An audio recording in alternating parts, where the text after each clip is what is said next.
All right, what's up? What's up? What's up? What's up? What's up?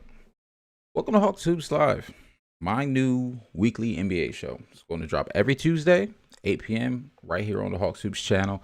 If you can't make the live, it's not the end of the world. You can watch the replay immediately after the live is over. But you might be wondering, why would you want to tune into the live? You can be part of the chat. You can drop your takes in the chat, change the way the show goes if you bring up something interesting. But you can take it a step further and you can call in live and chat with me, and we can actually have a conversation live in the show as if you're calling into a radio station. So we got some topics that we want to cover tonight, but first thing first, NBA returns tonight. It's the first night of NBA regular season basketball. The Bucks are currently playing the Nets. I watched the first 10 minutes ish of the game right before I came on live with you guys.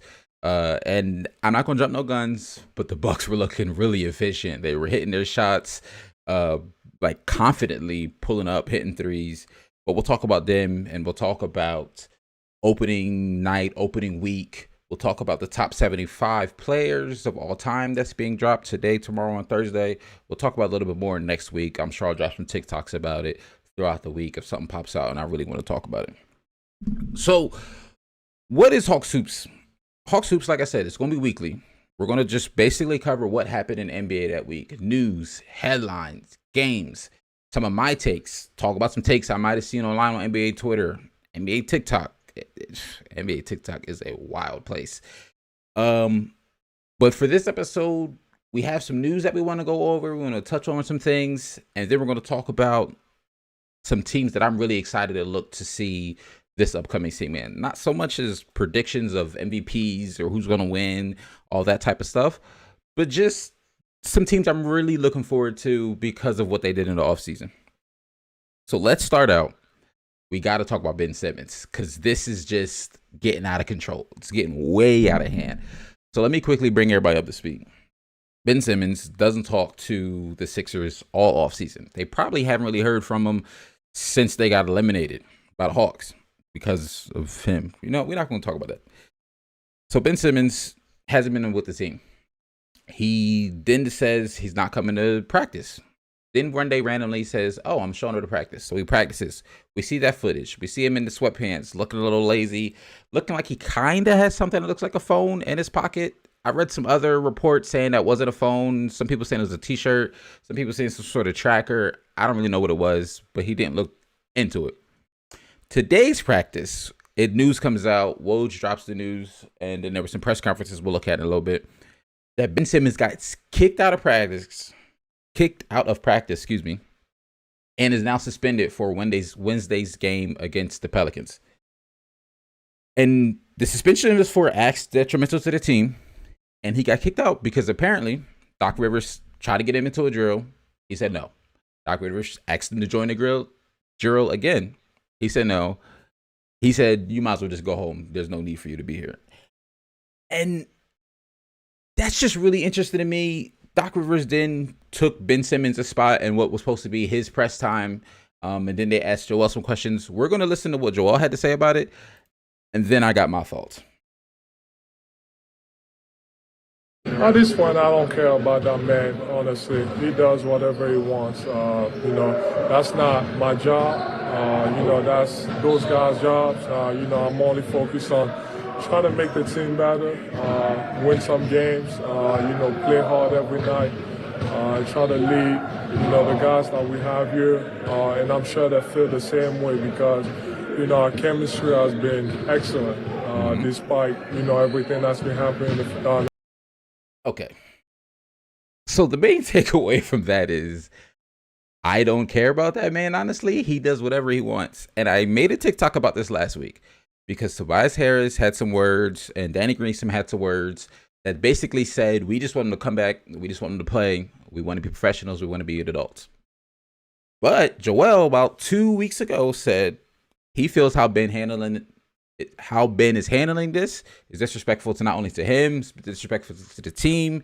He feels the Sixers have always tried to build around Ben. And like I said it before, I just felt like Joel was not happy. And this is clearly Joel not being happy. And so if Joel isn't happy, Ben obviously is getting traded. I feel like the Sixers were trying to bring him back. Understandably, I saw some people saying, why are they trying to bring him back? He clearly doesn't want to be there. I get trying to convince him to want to be there. He's an all NBA caliber player, all defensive caliber player, and could potentially be defensive player of the year in the future. Like, he is a good player. And if he's in the right situation, he could prove to be even better than he's already been, especially offensively. His obvious biggest setback is him on offense. Defensively, we already know what he can do. But if he can get around the right team offensively, maybe.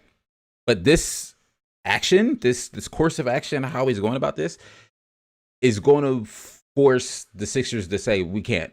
Like, we tried to bring him in. If Joel's not happy, I just don't think you can make this work with him. But, double-edged sword, what he's doing isn't helping his case. Not wanting to play, then getting suspended. If people can't see you, the last image that GMs have of you playing is you not dunking that ball and passing it to Matisse.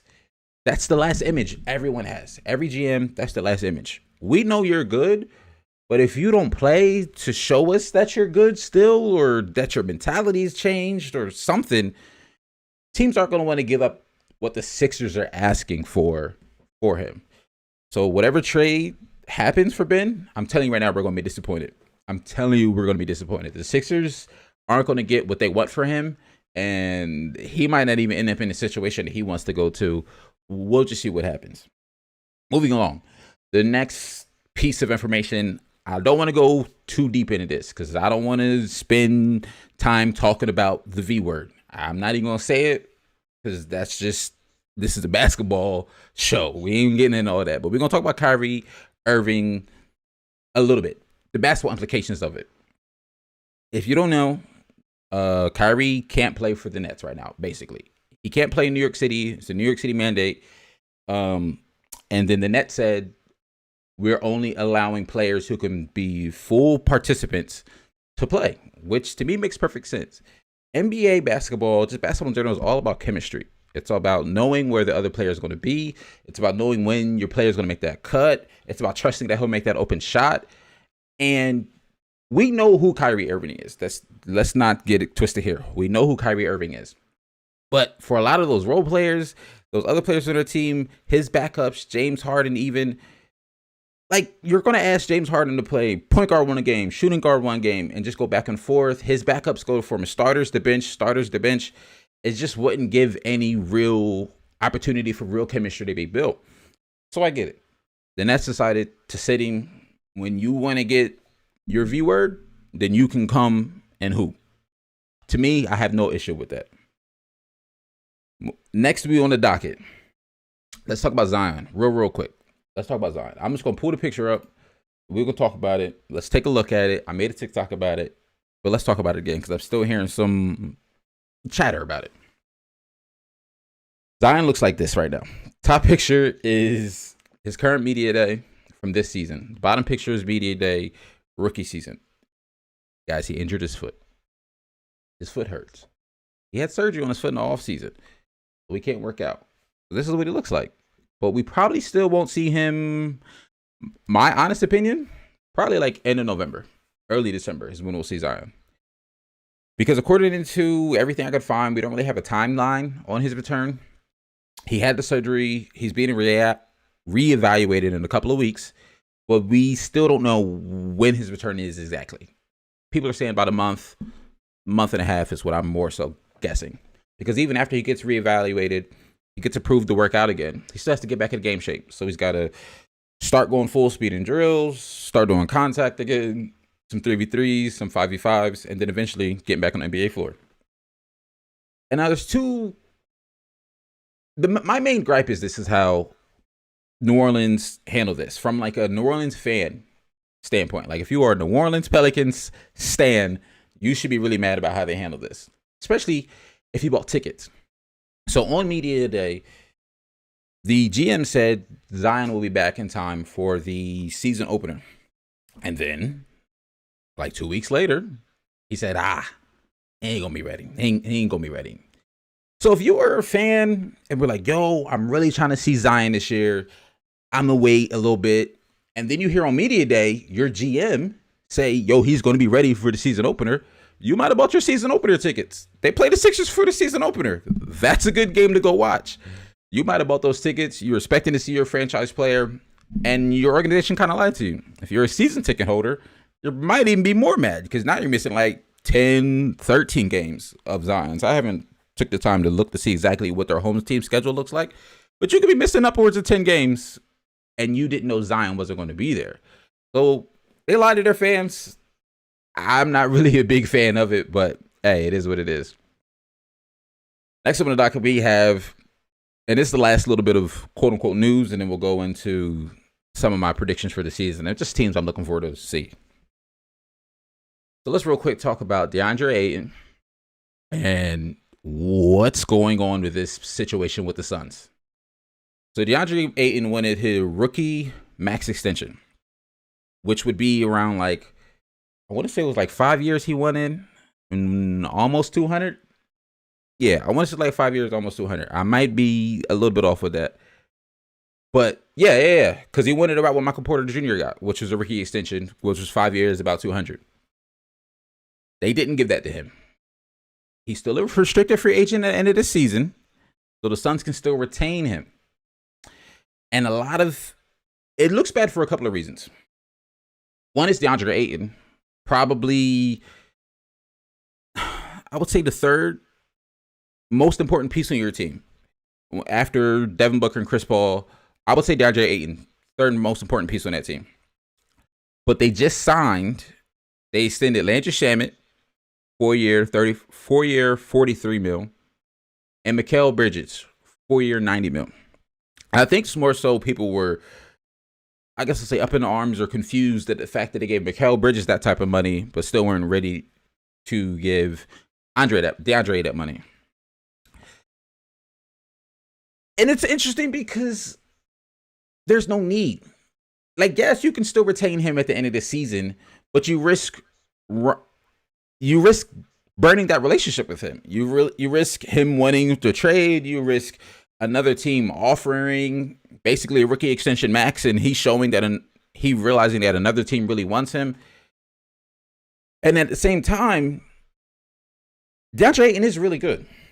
Now, granted, he's not, absolutely amazing. He's not the best center in the league, nothing like that, but he's a solid center. He is. I was watching the video. I can't remember who it was. I think it was Rusty Buckets. I just started watching him like last week. I usually don't watch him, but he basically said and was breaking it down, and he saw that DeAndre Ayton's contract that he wanted would make him about the 40th highest contract in the league.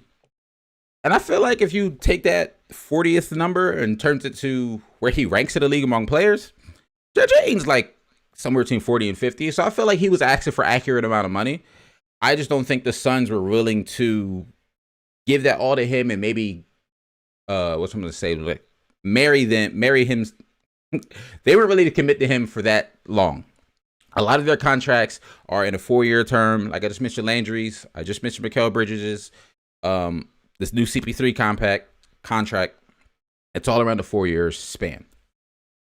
So maybe they weren't ready to or willing to commit past that 4-year window. Because we've said this before. Yes, they have Chris Paul for 4 years. But that was kind of sort of just we paying you because you really brought so much to this team. I don't realistically see Chris Paul being Chris Paul past like another 2 seasons. So that season 3 and season 4, I don't know what he's going to look like, to be completely honest with you. So maybe that's why they didn't want to do that with Ayton. But Ayton is a good big. Like he has the potential to grow into really making that rookie max feel like it's worth it. Like right now, maybe it doesn't feel worth it. His numbers don't jump out. This thing is like 14 and 10 don't jump out on paper. But he's a big part of your team. Their defense really revolves around him. He's growing offensively. They don't ask much of him offensively because they have guys like Chris Paul, Devin Booker, obviously. Even Mikal Bridges can make his own shot. So they have scorers on their team. So he's really just there to rim run, protect the rim. He's a great pick and roll defender. So he has value. Not every big in the league is a good pick and roll defender. And he really is a good pick and roll defender. So the Suns, I wish them the best. I hope he doesn't say out of nowhere, I want to trade. Y'all don't really love me. I want to go somewhere that values me. Because I think him and Devin Booker could be really good in the future, even after Chris Paul leaves. Those two can be building blocks for that team for the next literally 10 years if they decide to stay there that long, because they have that type of talent. Devin Booker obviously has that type of talent, and Ayton could grow to that type of talent. So moving on from some of the news that's been around the league, like I said, it's opening night. It's a lot of excitement around opening night. But I want to talk about some teams that I'm really looking forward to seeing going into the season that I think just have the opportunity. Some teams maybe surprise people a little bit. Some teams they just haven't been this exciting in a long time. And then the last team I'm going to talk about is just a team I just need to see, because y'all talking about this team a lot and I don't see what y'all see. So I need to watch it for myself. First team I want to talk about is the Miami Heat. The Miami Heat made a ton of all-season moves. If you ask me, the Heat, to me, you could say had the best offseason, or one of the best offseasons, like top 3 offseason. You can maybe say the Lakers and the Bulls in there too, but them 3 best offseasons. But the thing that makes the Heat so dangerous, let's talk about it real quick. They added Kyle Lowry, who I consider a highly underrated point guard. Even back in his days in Toronto, when he was playing with DeMar DeRozan, when he was playing with Kawhi the year they won, I just always felt like Kyle Lowry is underrated. He is, because he's not really flashy. He's not. Like, he looks a little slow, but he's not slow. He's strong. He can play okay-ish defense, but he's just a smart point guard. He's a very, very smart vet. He's been in the playoffs. He had tons of playoff runs with DeMar DeRozan. He wins the finals with Kawhi, and he was a big part of that finals team as well. So I think he's going to bring a lot to that team. Victor Oladipo, he's coming off injury. We don't really know exactly what he's going to look like. But if he can just be like close to what he was his MIP year, he could be dangerous for that team. Really good defender, create his own shot, shoot a little bit. I don't love his shot, but he can shoot a little bit. The addition to PJ Tucker. We literally just saw him play great in the finals with Giannis and the Bucks. You run PJ Tucker, Bam, and Jimmy. That's probably the best defensive front court in the league. Might be the best defensive front court in the league. They're all switchable. PJ is, when you look at him, he don't look like he should be able to play defense as well as he can, but he can move his feet well. He can guard people bigger than him. He can play center. Bam can play center. I actually like Bam at the 5 and him at the 4 because Bam's a little bigger. We all know PJ can stretch the floor. He's deadly from the corners. That's just, they made some really smart choices. So the Heat, like I said, they legit can have the best defense in the league. They're going to be up there with the Jazz for sure. And it's different because the Jazz's defense is predicated on Rudy Gobert. Like, all of their defense is around Rudy. That's just how great of a defender he is. And him alone is what makes the Jazz have great defense every year, because they just send drivers to him. The Heat, on the other hand, have 5 guys who can guard the ball. 5 guys who can guard their man. 5 guys who can play good help defense. 5 guys who are almost all kind of switchable, or at least can hedge, get back to their man. They're going to be very hard to score against. And I'm excited to see it because they also have some depth. They have some guys who can score. I hope Tyler Hero. What's up, G? Yes, they have 5 dogs. They can literally run 5 dogs and just make it a nightmare for your team. But I'm really hoping, and I hope I don't regret saying this, I'm hoping Tyler Hero has a better season. Bubble Hero, I don't want that to be just Bubble Hero. I don't want that to be just a meme and everyone's like, it was just Bubble Hero, is a fluke. I think he can kind of be Bubble Hero in real life. But off the bench, he could be, I don't know if I want to say this, but he could be 6-man type material. Like, he could be in the running for 6-man of the year. If he has a good season, that type of team that's built there, the next person off the bench would be Tyler Hero, and he could really fill that role. He could fulfill that role well and do something special for the Heat. Let's talk about the Bulls next. I haven't been this excited to watch Bulls basketball since Derrick Rose, Joakim Noah era. The whole Dwayne Wade situation was kind of smooth, but that was just kind of like nice to see him in his hometown. I wasn't really thinking the Bulls was going to make no noise. I wasn't really paying him no mind.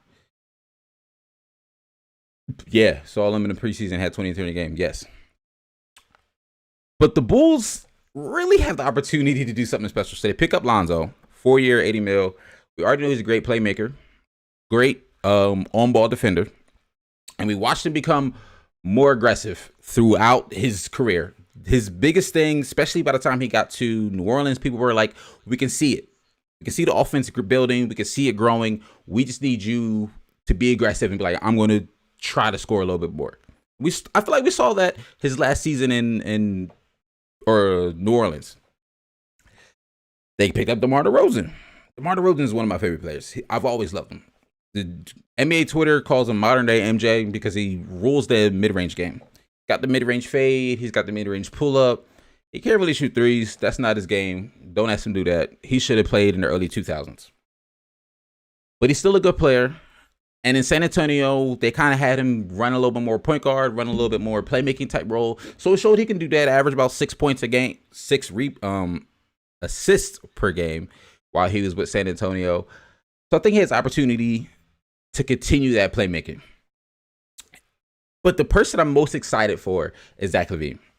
This is a big year for him. Like, this is the first time in his career I feel like he's actually had expectations on him. Every year before then was just like, Zach LaVine's a good scorer. We're not really expecting much from whatever team he's on, whether that was the Timberwolves or the old Bulls, because we just know his team's trash. So he's going to go out there, put up great numbers. And last season, he put up 27 points on almost 50, 40, 90. It was 41% from three, 50% from the field, 85 from the free throw. Zach LaVine, I think I've heard it a couple times, but I don't know if I believe it. I've heard him being compared to like the Jason Tatums of the world, the Devin Bookers of the world.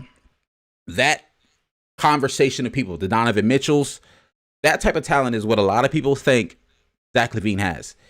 And this season is going to prove, does he really have that or not? Very similar to how we looked at Devin Booker for years. We knew he was a scorer. We knew he can put the ball in the bucket. But could he do it on a winning team? Could that help contribute to winning? You add some pieces, you add Chris Paul, they go to the finals. Now the Bulls, they didn't necessarily add Chris Paul, but Alonzo's a really good playmaker. DeMar DeRozan's a good player. They added Alex Caruso, the Caruso show. I'm not going to try to hop into the hype of the Lakers world that was the Alex Caruso show, but Caruso's a good player. I ain't going to hold him. Great defender, can shoot a little bit. He's a good player. But this season is going to be big in Zach LaVine's career. Because the Bulls could be a top 4 seed in the East. They could be like number 4. They could be anywhere from like 6 to 4. I don't see the Bulls being a play-in team. If they're the 7th seed, they're the 8th seed. If they're the 9th or 10th, it was a complete failure. But if they're in the play-on game, a play-in tournament at all, I don't think they met the expectations. Bulls are 6 and up. I see them at like 5-4. But they're going to be fun to watch. The Bulls are going to be absolutely fun to watch. I caught a couple of preseason games. I saw some clips. The Bulls are going to be a fun team to watch. Let's talk about the Lakers. You know we was going to get into it. So the Lakers are interesting this season because they did a lot. Like literally, I got on my notes. LeBron got his Infinity Stones. I thought when he picked up Anthony Davis, that was his Infinity Stones. But now he really has his Infinity Stones. It's LeBron, it's Russ, it's Melo, it's AD, DeAndre Jordan, Dwight Howard, Rajon Rondo, a whole bunch of other pieces as well. But I'm really curious to see what this team looks like on paper, like actually in the game. On paper, I admittedly said before, I don't know exactly how it's going to work on paper. I've gone on record and said that before.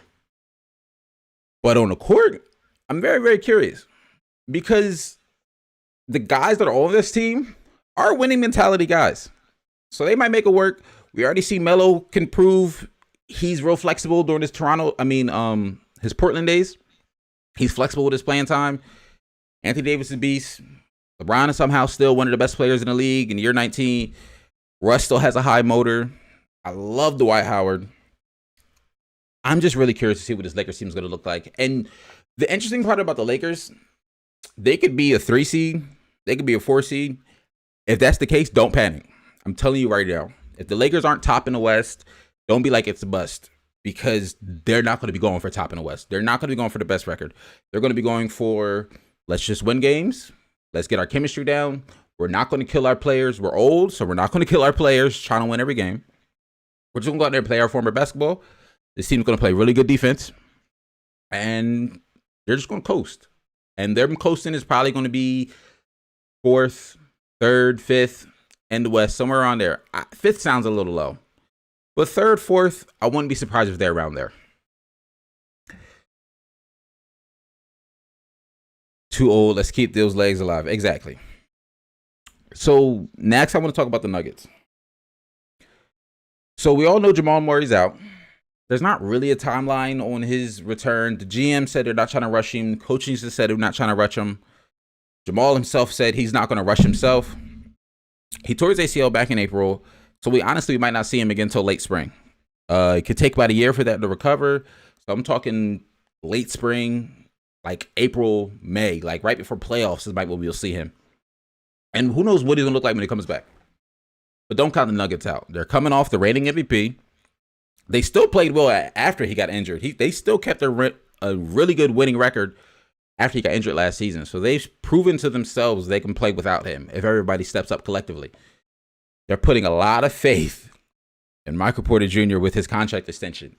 But I think this could be the season that he takes another step, showing that he has a scorer's game. He can shoot, he can drive, he's got a mid-range, he's got a big frame, he can bully people. He's got a shooter's build. A scorer's build. But can he add some more stuff to his game? Can he be a little bit of a playmaker? Can he take a step forward on defense? Because he's got that frame. He's got the athleticism to be a really good defender. But can he do that? Can he show us that he can do that? I think that Jokic is going to be Jokic. He's going to have a great game. He's going to have a great season. I'm really excited for Aaron Gordon, though. I think them picking him up mid-season was a really good trade. His numbers aren't really crazy. But I think he can get back to his 15 points per game type seasons with Jamal being out, with them wanting some more offense from him, with being a part of the training camp preseason. He's going to feel like he belongs to that team more. You definitely saw last year where it was times where he didn't look like he knew what to do. But I think that's all going to be figured out offensively. And defensively, he's also a versatile defender. I think he's going to help them out a lot. We all know Jokic isn't the best rim protector, not the best defender. He's gotten a lot better than he was. Him losing weight and getting more athletic has helped him out a ton. But Aaron Gordon surprisingly has some quick hands. Maybe catch a couple people on the strip.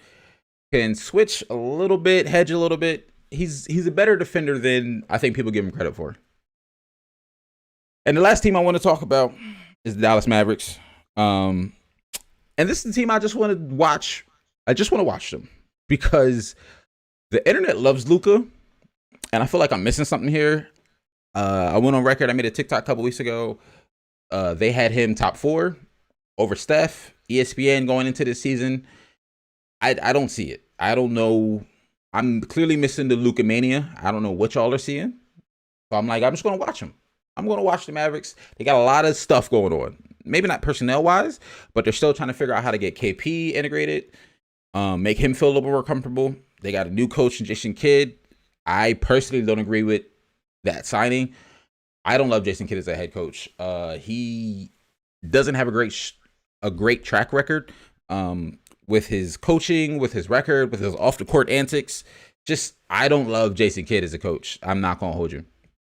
But I think he has potential. I think the Mavericks have potential. I just need to see what you guys see because I can see too many lists. I see him on Twitter. I see him on Instagram. I see him on TikTok. I see him in real media that has Luka like top 5. And I don't know where I have him. I'll put it that way. I don't even have Luka listed because I don't know how to. So in closing, we've been on here about a half hour. I'm not trying to keep you guys long. It is NBA night. The season is back. So I'm trying to get back, watch games myself. Appreciate you guys for in here hanging out with me. So this is kind of what you can expect from Hawks Hoops. Some topics, some news, some of my opinions on some teams, next week we'll probably have a lot more to talk about because everyone have been played. We'll see everybody. We'll do a little recap of the week. Talk about the top 75 players that dropped this week. I think they're going to do an order. I don't know how they're going to do an order because they dropped the first 25, but there's no order to it. It's just these are the 25 players. Now, if they cop out and there's no order for this, I'm going to be kind of mad, personally. Like, I would want to see an order, but I get it. I get not wanting to make an order. So we'll just talk about some of the players that were there. Maybe we feel like somebody got snubbed, and we'll do that. And hopefully next week we catch somebody and somebody calls in. We have that conversation with somebody live. But thanks for hanging out with us, and we'll see you guys next week. Peace.